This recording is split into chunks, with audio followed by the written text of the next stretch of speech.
Good afternoon. I want to thank everybody who joins us in Ukraine Media Center Ukrinform. We continue our operation. It's day 321 of our fight for freedom, and now we will be talking about our power grid and its condition. Joining us as a guest is Oleksandr Kharchenko, the director at the Energy Industry Research Center. Good afternoon, Mr. Oleksandr. Good afternoon.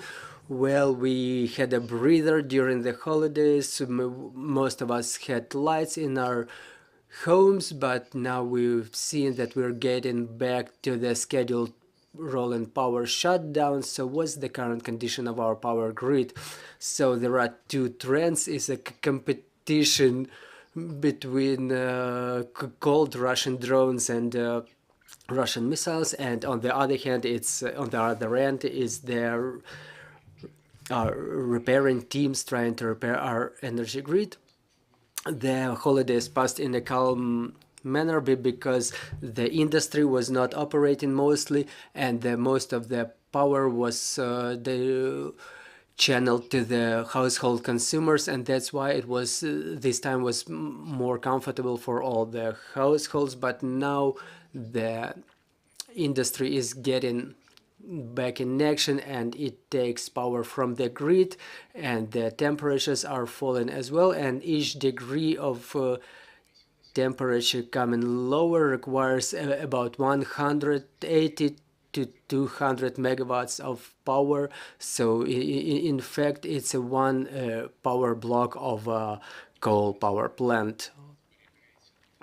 So that there is certain deficit of generation, and it's substantial. And on the other hand, the most recent attacks by the Russian terrorists did not result in any substantial damage, and the schedules which are currently in effect there are mostly being complied with. They are not maybe 100% forecasted, but there may be some emergency situations arising, but I would say that the schedules are 95-97% forecastable, and that they can contemplate the amount of energy supplied to the consumers. Sometimes during nighttime we manage not to get the consumers disconnected at all, but now that the temperatures are getting colder, we may impose the switch-offs, the shutdowns during nights, but the trend is such that the small capacities are being reconnected to the grid, and the question is when another missile strike is gonna happen, and we cannot say what would be results of such an attack. So now we focus all of our efforts on preparation to the next attack and to the reconnection of these small capacities to the power grid to supply the power to the consumers. And then we all work together, the power technicians and the military, I mean the air defense and the stuff. You mentioned the deficit of generation. Can you give us the percentage? Well, the average daily deficit is 20 to 30% at the moment, but since now the temperatures are getting lower, there is certain threat that even regardless the reconnection of the smaller capacities, the consumption grows as well. We've heard a lot of talks among Ukrainians who say that if it's possible to ensure the normal power supply during holidays, why is it impossible during the weekdays? So we've heard your statement that shortly, maybe in February, it would be possible to create the security umbrella above Kiev, which would protect us against blackouts. Can you please elaborate on that? It's not my statement, it's the project that I know about, which is being implemented by the government, by donors and the municipal administration, and the works are in progress to protect first Kiev and then other big cities against blackouts, to protect the critical infrastructure of the cities, I mean the heat supply system and water supply system, so that the electric power shutdowns would not result in shutdowns of water and heat supply. And this work is very active for what I know, and I think that the official announcements are coming shortly. I'm sure that all the big cities of Ukraine should be equipped with such reserve generation capacities, because it's very important given the conditions we end up in.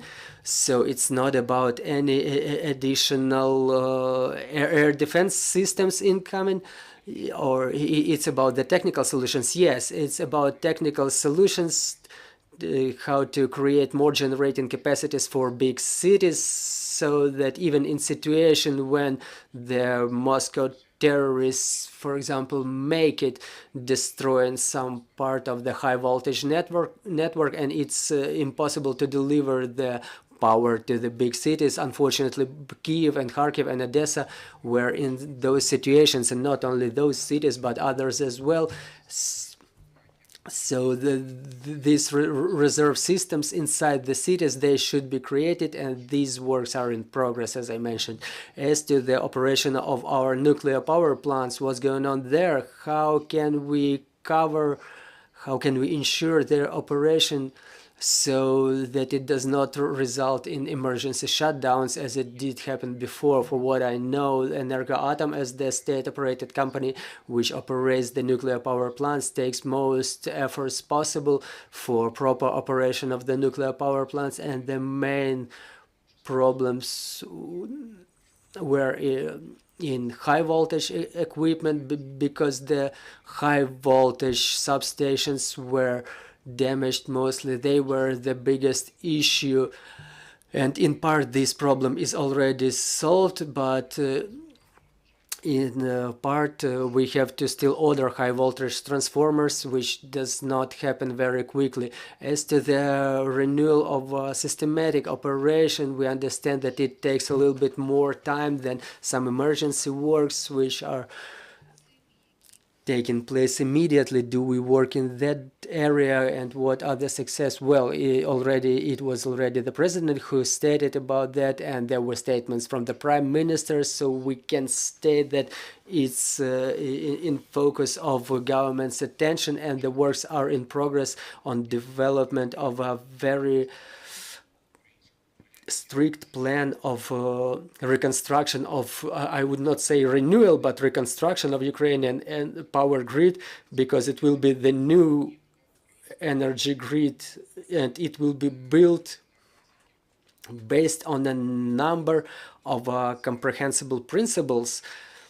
So it will be ecologically oriented model aimed at less emissions. Ukraine was one of the leaders from the point of view of power grid.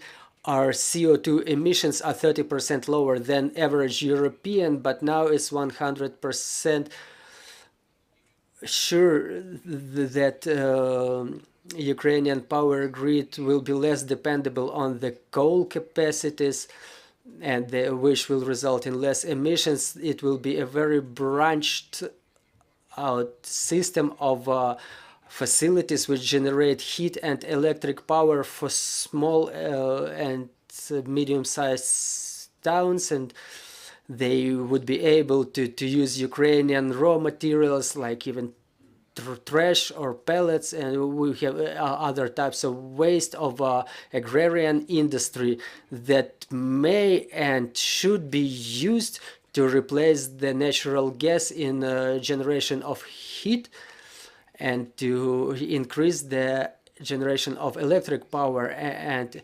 the wind and solar power stations will be added to that, and as well nuclear generation will be developing. Ukraine has experience and very good technical school for development of nuclear power plants, and to return the status of the electric power exporters, so we can support our European neighbors. in terms of supplying their countries with electric power, because many countries have need for import of Ukrainian electric power. Oleksandr, maybe the question which concerns all the Ukrainians.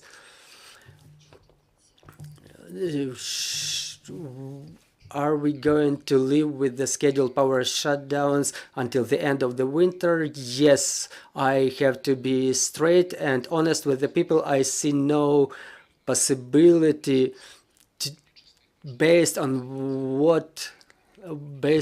the amount of the equipment being procured and time necessary for its arrival, and based on the schedule of consumption that we have, I don't see any possibility for us to withdraw from this regime of the rolling power shutdowns. It's very unlikely. I think that April is probably the time when we, if everything goes well and we are successful in rebuilding after the next attacks. So April will be the month when the Ukrainians will get access to the normal electric power supply. Today we had Oleg Korikov in this studio, and coming back to the subject of nuclear power plant, there is already an agreement, a resolution that the representatives of IAEA will be present in all of our nuclear power plants, including Chernobyl power plant. What such presence will give us, how it will reinforce our positions in international market? Well, it's more for IAEA and for Держатомрегулювання, for their calmness mostly, but from the practical point of view, from point of view of technical results, I don't see anything. It's just a monitoring mission that will show that Ukraine behaves well, but in this situation, when we behave well, we just don't worry about that. Ukraine doesn't try to do any prohibited steps in terms of operation of nuclear power plants, and I'm absolutely sure about that. And I can't help by asking about your expert opinion regarding the issues with our Zaporizhzhia nuclear power plant, about creation of some safety zone around it. Do you think that we will be able to achieve such agreements? What can be such agreements? I think that the best agreement will be on part of armed forces of Ukraine, and they will implement this agreement in the most efficient manner possible. Thank you, dear colleagues. Your questions, please. Yana Koloda, Ukrinform, good afternoon. I have a question to you. What's the situation with the electric power supply in the south and east, and when can the consumers expect for the electric power supply to be reestablished? Well, let's be honest, the situation is quite complicated. In the east, when we're talking about the areas along the front lines in Kherson region, for example, everything is technically destroyed. The kilometers of aerial lines are blown up. The substations are all destroyed and blown up. Everything which is related to heating and electric power supply is destroyed. Now the electric power supply is being reestablished there, but the rockets and shells keep coming and everything is destroyed again. So this is the reality that we end up in. Dear friends, any more questions? Well, now that we don't have any more questions in this studio, I want to thank you for joining us and sharing this information with us. Dear colleagues, I'm reminding you, joining us was Oleksandr Kharchenko, the director at the Energy Industry Research Center. Our next briefing is at 1600, and joining us will be Andriy Demchenko, the spokesperson of the State Border Guard Service of Ukraine. So bear with us, and glory to Ukraine. Thank you for invitation.